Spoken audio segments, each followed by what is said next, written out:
Hello everyone and welcome back for another video. As BT7 is slowly coming to an end, I know North American players have it a little bit longer.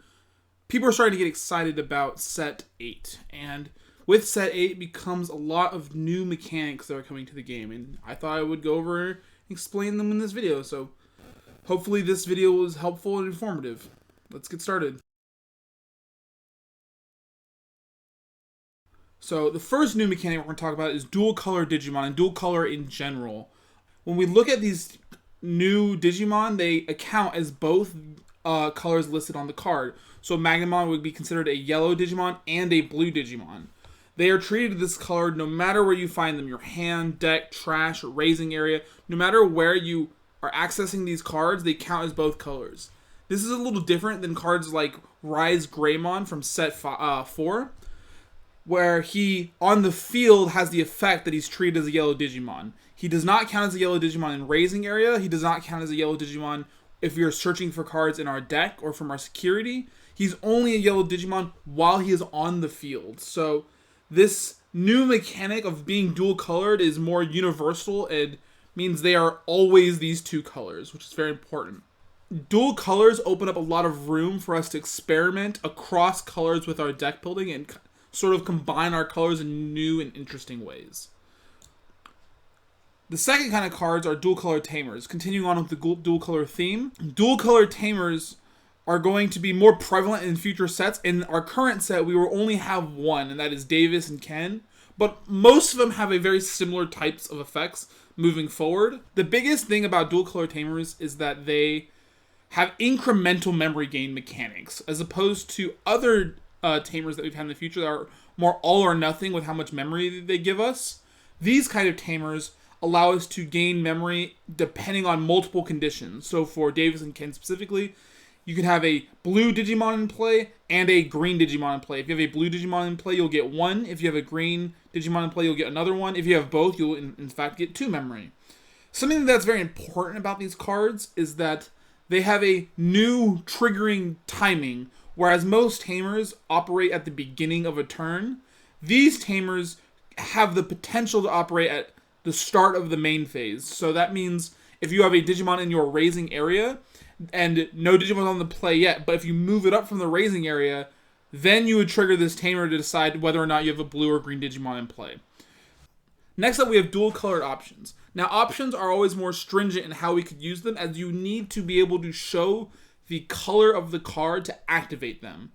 Dual color cards are even more strict in that you need both colors on the field in some capacity for you to be allowed to play these cards. This requirement does not matter for security like other options. They will still be able to activate no matter what, as long as you can see them in security. But to play them from your hand, you will need to have both colors showing. So, if we were to have a Vmon in play or a Minomon in raising area, just one or the other, we wouldn't be able to activate this card even though they have part of the color requirement. We would need to have both of them. So this does not work. And like I said, if we were to instead have both Vmon and Minomon showing, even if it's in our raising area, this would work and we would be able to activate Gigadeath because we meet the double color requirement. Continuing on from there, this also works for having any kind of dual colored card in the future. So new dual colored Digimon or new dual colored Tamers meet the requirement for this card as they show both colors just on the cards themselves. It's one of the extra benefits of the dual colored cards that are not options, as it allows us to play the more powerful dual colored options we have available. Something to note about the dual colored options is that their security effects tend to be weaker than their main effects, just because you do not have to meet that requirement of having two colors. So Bandai has decided to balance them in a way by making them less powerful in security. Next up, we have our special Digivolution conditions. Most of these are going to be on one of our new types of cards, which will come out soon, but Magnamon has one of these requirements. You see there's this new text box above our traits, where it says that Magnamon can Digivolve for 3 from Vmon. This is important. Most of the time, we would treat this as an effect. He wouldn't get this cost reduction unless he was in play already. However, this new special requirement means that we could use this new play cost even if he's in our raising area. It works just like his traditional Digivolution costs, but only specifically from a card named Vmon. Luckily, we have multiple cards named Vmon, so it's not impossible to meet this trigger, but this is something important to note, is that we can in fact involve these kind of cards in raising area for these reduced costs. And as I alluded to before, the next mechanic we have is Armor Purge. It's very simple. Most Digimon with this new special Digivolve mechanic are Armor Digimon, which have the Armor Purge skill.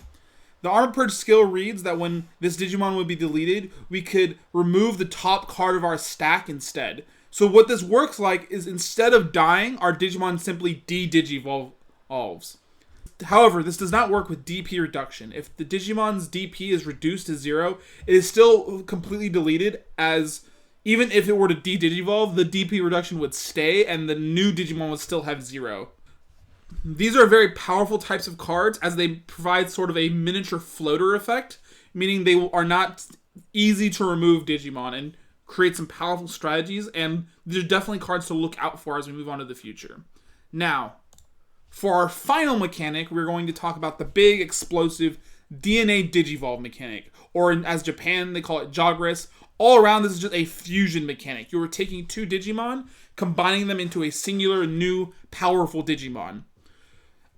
The way this works is we take two of our Digimon, we combine them into a new unsuspended stack. This new unsuspended stack does not count as unsuspending our Digimon, however, so we will not trigger any effects that we would receive from unsuspending something. The way we always stack this is whatever the left color of the Digimon is goes on top. So for Paildramon, our blue stack would go on top of our green stack. We treat this new special Digimon as a Digimon with Rush. No matter how we summoned the Digimon that fused into this can attack the turn it comes into play no matter what, unless you have passed the turn to do this. That is not always the case, but there are new inheritable effects that allow us to use the new fusion mechanic even if we pass turn. But if we do not pass turn, they are treated as having Rush. Any kind of lingering effects, such as this Digimon has plus security attack for the turn, this Digimon's immune to deletion this turn, this Digimon might be deleted at the end of the turn, any kind of effect like that does not remain on these new fused Digimon. They considered completely new Digimon. The only thing that would remain is something along the lines of Ice Wall, which affects all Digimon equally, and as we've discussed in a previous video, are aura type effects. So here's an example of how this might work. We want to evolve into Paildramon using our XVmon stack and our Parasauromon. This might be a very common situation if you're playing the green deck. Our XVmon is currently suspended, so when we do the fusion, we will unsuspend our Vmon. We will take our XVmon stack, place it on top of our Parasauromon stack, and we would put Paildramon on top of this entire stack to complete the Digivolution. We would draw a card for Digivolving, as we've done a Digivolve mechanic. If we've attacked with Vmon and gotten our draw effect, we would reset that effect. This is considered a new Digimon, even though it uses a stack we've already used. So we would be able to reset his skill and use it again. However, our level 3 Vmon skill to gain a memory when it's unsuspended would not trigger, because this was not unsuspending a Digimon. This was the new fusion mechanic, which does not technically unsuspend our Digimon. We are simply creating a new Digimon. Finally, Paildramon has Rush, can attack this turn, and gets whatever its when Digivolving effect is. Anyway, I hope this video was informative and helpful, and I hope you guys learned some good Digimon mechanics and are ready to tackle set 8. Everyone, have a nice day.